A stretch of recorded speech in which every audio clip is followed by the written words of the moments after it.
Yo yo yo, très heureux, très content de vous retrouver encore aujourd'hui pour une nouvelle vidéo à l'Actu Express. C'est maintenant et tout de suite, c'est parti. Ghetto Love, c'est ce hit qui fait ravage actuellement à Lomé, dans tout le Togo bien évidemment.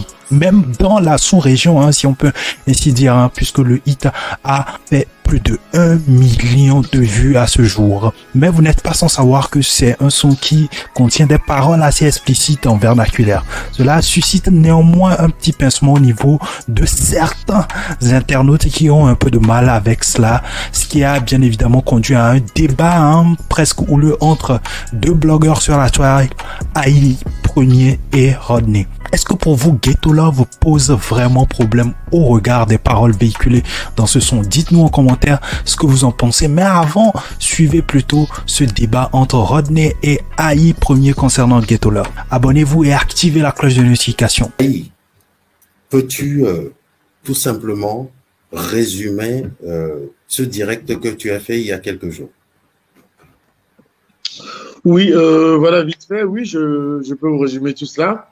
Et c'est qu'au fait, au petit matin, comme j'ai dit dans ma vidéo, j'avais un petit peu de temps vu que c'était la rentrée. J'accompagnais, avant d'accompagner mes enfants, je me dis, je vais regarder un petit peu sur Facebook, comme je fais très souvent, comme beaucoup d'entre nous d'ailleurs.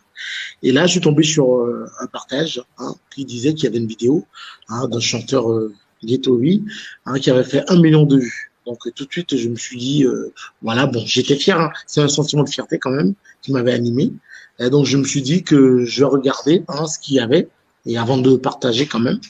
Et effectivement, quand j'ai commencé à regarder, je peux vous l'avouer, j'ai commencé à aimer le son jusqu'à ce que je tombe, parce qu'au début, je crois que c'était pas trop hard au fait. Et jusqu'à ce que je tombe sur des paroles vraiment qui sont pas adaptées au grand public, je dirais. Et donc là, je me suis dit, bon, je vais quand même pas partager ça. Je me suis dit, bon, je laisse tomber. Et bon, j'ai pas aimé, bon, sans plus. Je comptais pas faire de vidéo là-dessus. Et c'est quand j'arrive à l'école de mon fils, de mes enfants, et j'ai encore un peu d'avance en attendant dans la voiture.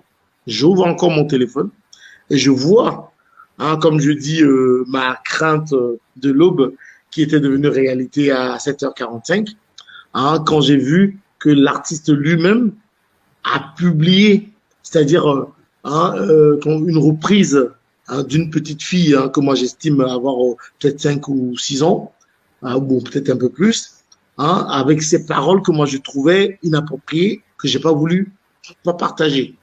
Donc là, je me suis dit tout de suite que la responsabilité de cet artiste-là a été engagée. S'il avait même fait une musique pour des personnes adultes, il ne pouvait pas partager ce que ce petit enfant avait fait. Du coup, voilà, j'ai pris ma caméra et j'ai fait cette vidéo que j'avais vue. D'où le pourquoi ton coup de gueule. Exactement. Alors, Rodney de l'autre côté qui a répliqué par un direct, je te pose la question. Quel ressenti tu as eu vis-à-vis du direct de AI? Alors, mon ressenti était un peu mitigé parce que si nous sommes ici, c'est parce que nous sommes d'accord sur un point, c'est que dans la chanson de Ghetto Vie, le deuxième couplet était un peu hard. Ça, je le concède, bien évidemment, et j'estime que voir un enfant fredonner et chanter ce genre de paroles n'est pas du tout, n'est pas un signe de bon exemple. Maintenant, ce que je reprochais à mon frère Aïe, c'était le fait qu'il accuse, par exemple, le chanteur lui-même. Parce que si on veut prendre la chose selon la logique, parce que je suis allé aussi voir la vidéo et je suis allé voir les commentaires. Cette vidéo a été partagée sur plusieurs pages, j'ai vu aussi les commentaires. En fait, les gens n'étaient pas, c'était pas dans une logique de dépravation, comme je le dis. Les gens disaient que voilà, la fille a du talent et qu'il va falloir la suivre de près. Maintenant, nous, on a vu plus loin. Moi, je suis tout à fait d'accord que la fille ne doit pas chanter de chansons, surtout des paroles assez explicites. Quand on parle de vierge, quand on parle de pornographie, quand on parle d'actes sexuels, quand la fille commence par parler d'actes sexuels, voilà, moi, ça m'a un peu choqué à ce niveau-là. Et ce que je disais dans mon live la fois passée, c'est que en règle générale, ce ne sont pas les artistes, ni les influenceurs, ni les blogueurs qui doivent faire l'éducation de nos enfants à la maison. Moi, je condamne plutôt ceux qui ont filmé cette vidéo-là, c'est-à-dire les adultes qui ont permis que cette vidéo soit publiée. D'accord? Je suis persuadé que l'artiste n'a pas publié ça pour... Voilà quoi. Il n'était pas dans cette logique-là. Il a publié parce que voilà, il y a un enfant qui chante sa chanson, donc pour lui, ça lui a fait plaisir. Mais au-delà de ça, il faut savoir que dans sa chanson, le deuxième couplet, bien évidemment, est vraiment, vraiment hard, quoi. Donc, je pense que sur ce point-là, je suis tout à fait d'accord avec Aïe. Maintenant, sur les autres points, quand il dit qu'il faut que les artistes fassent attention à ce qu'ils disent dans leurs chansons, quand on prend le rap, en règle générale, qui est un style de musique assez revendicateur et qui utilise des paroles assez crues, moi, j'estime que au Togo aujourd'hui, nous avons des institutions étatiques qui servent à la censure, qui vérifient si effectivement ce genre de musique peuvent passer à l'antenne ou pas. Maintenant, s'ils font leur travail comme il faut, je ne le sais pas, mais aujourd'hui, cette chanson a fait 1 million de vues, c'est à applaudir. Ça ne veut pas dire que ce sont les Togolais uniquement qui ont vu cette vidéo.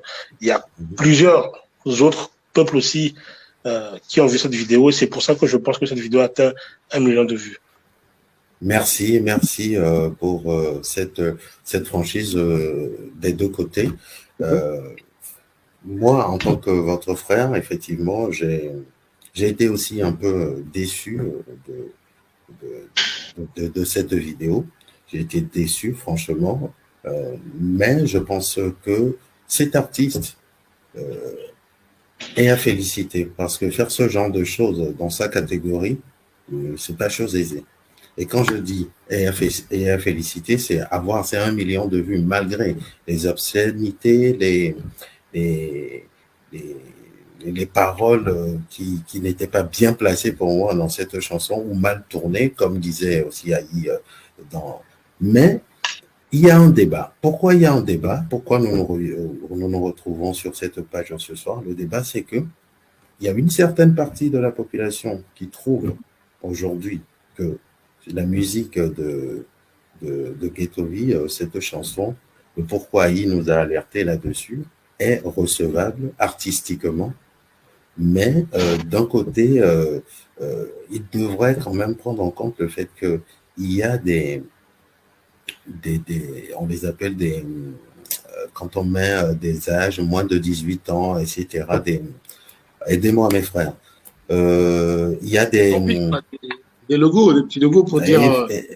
Effectivement, pour dire que c'est une vidéo, eh bien, pour une certaine tranche d'âge ou non. Il a oublié de cocher certaines cases sur sa page YouTube avant de faire diffuser cette vidéo. Et c'est pour ça, je dis que les 1 million de vues qu'il a eu, il y a aussi quelques vues qui viennent de nos enfants, de nos petits-enfants et de nos frères et sœurs. Et que ça ne devrait pas se passer comme ça. Aïe, ma question, c'est parce que dans ton direct, j'ai relevé certaines choses, beaucoup l'ont relevé aussi, et je crois que Rodney aussi t'en a voulu un peu là-dessus. Qu'est-ce que tu appelles par Togovie conscient et Togovie inconscient? D'accord, mais si tu le permets, je peux tutoyer, je crois. Oui, tu peux. D'accord, si tu le permets, je vais un petit peu rebondir un petit peu par rapport à ce que Rodney vient de dire et aussi toi, avant de... On est en débat. D'accord. Je pense que Rodney, à un moment donné, a parlé du fait que l'artiste avait bien travaillé, il a beaucoup de vues, qu'il fallait féliciter. Bon, je crois que c'est toi qui l'as dit. Mais moi, j'aimerais vous poser une question. Est-ce que vous pensez que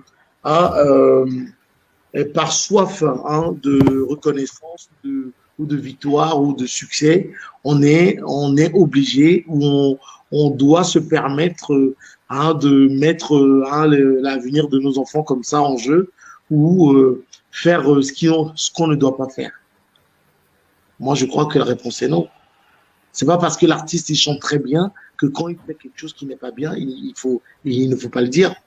Parce qu'à un moment donné, comme je dis, là où sa responsabilité pour moi est engagée, c'est que ses tests hein, doivent être à destination d'un public averti. Et un public averti, pour moi, c'est un truc pour les adultes.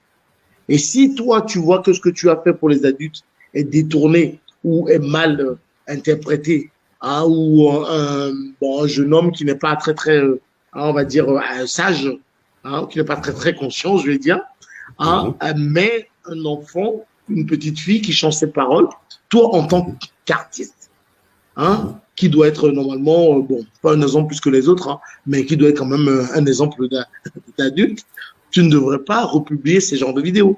Donc là, sur ce coup, je crois que tout le monde doit être d'accord. Si vous n'êtes pas d'accord, vous pouvez me le dire. Mais sinon, je crois que tout le monde est d'accord pour dire qu'il n'a pas republié cela. Même s'il doit être fier que hein, son travail est en train d'être chanté par un fan ou une fan, ça ne doit pas être par un enfant. Voilà. Donc, je crois que... Je laisse... c'est une question, je ne te coupe pas, le temps de parole, comme je t'ai dit, est calculé. Je laisse Rodney répondre en premier déjà à cette question. Alors, Aïe le souligne, est-ce que pour un buzz ou pour une sortie ou pour du marketing, on devrait piétiner nos valeurs et l'éducation de nos enfants et de nos petits frères et sœurs? Pour répondre sans hypocrisie, moi je dirais non.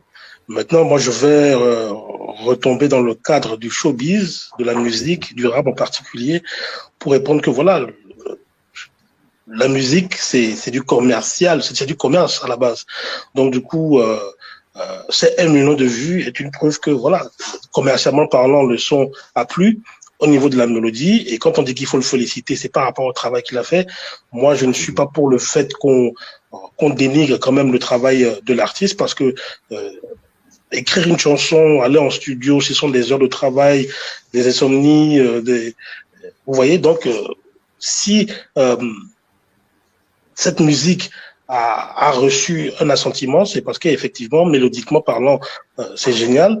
Le message qu'il voulait faire véhiculer dans sa musique aussi est génial. Après, tout ça se base uniquement sur le deuxième couplet, parce que quand il commence la chanson, c'est formidable, mais le deuxième couplet, c'est là-dedans c'est là où il y a des mots un peu forts. Mais voilà, je ne veux pas me baser sur ce deuxième couplet pour cracher sur le travail qui a été effectué en règle générale.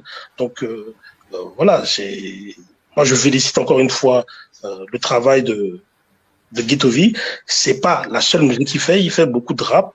Et n'oublie pas que, comme j'ai dit la fois passée dans mon live, c'est que Ghetto V vient d'une communauté, vient d'un rang social où c'est la débrouillardise qui prime. Donc du coup, sa chanson, toutes ces chansons qu'il chante, il met en avant la vie de ghetto, la vie des banous, comment ça se passe, le hustling and stuff, tu vois. Donc voilà, c'est un message qui fait passer. C'est pour ça que je dis que le rap, des fois, est un style de musique qui revendique, qui dénonce, qui veut faire parler avec des mots qui sont souvent crus. Maintenant, au niveau des enfants, comme tu l'as dit, Aïe, cette chanson était bien évidemment dédiée et adressée à un public plus averti.